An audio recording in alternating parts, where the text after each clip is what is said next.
Hey guys, Battery Rat here.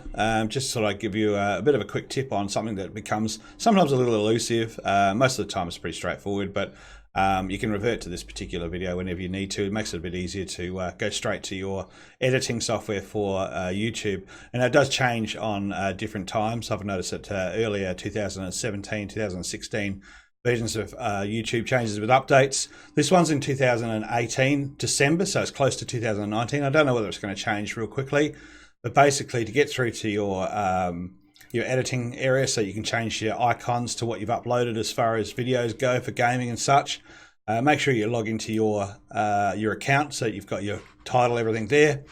Going back to that same icon at the top right corner, just go down to YouTube Studio Beta or Beta, depending on which English you speak and which country you're in.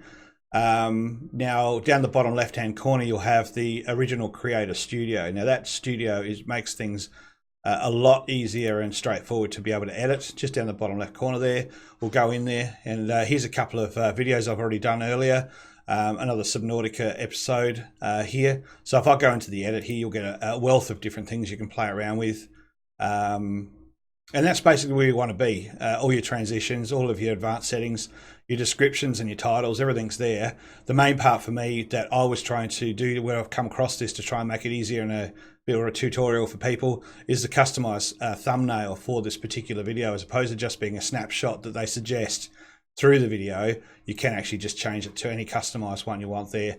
So selecting one of the customized ones, just by either double clicking or doing apply, it will come up with a little a border around the outside of it, which is the one you've actually selected for it to be. So if I can bring it over to there, it'll bring it to that one there. Of course, once doing that, you can hit Save Changes. Of course, none of this will make any effect until you do hit Save Changes. So once you've done them all, remember to do that. Otherwise, it won't change. A lot of people go in there and actually just close it off, which it's sometimes a little confusing. You've got two different areas there, so just close it off. Just hit Save Changes. Once you've done that, it'll save the changes to the video.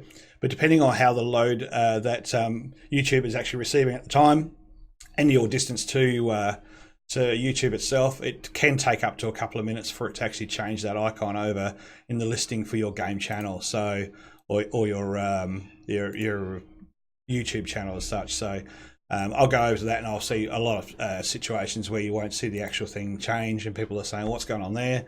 It's just a matter of time. And again, sometimes they can get pretty overloaded with a lot of things being changed. So bear that in mind, but otherwise, hopefully this has helped you out with being able to change to move to Creator Studio in 2019. We'll bring up some more tips later on. Thanks for coming along, and we'll see you soon.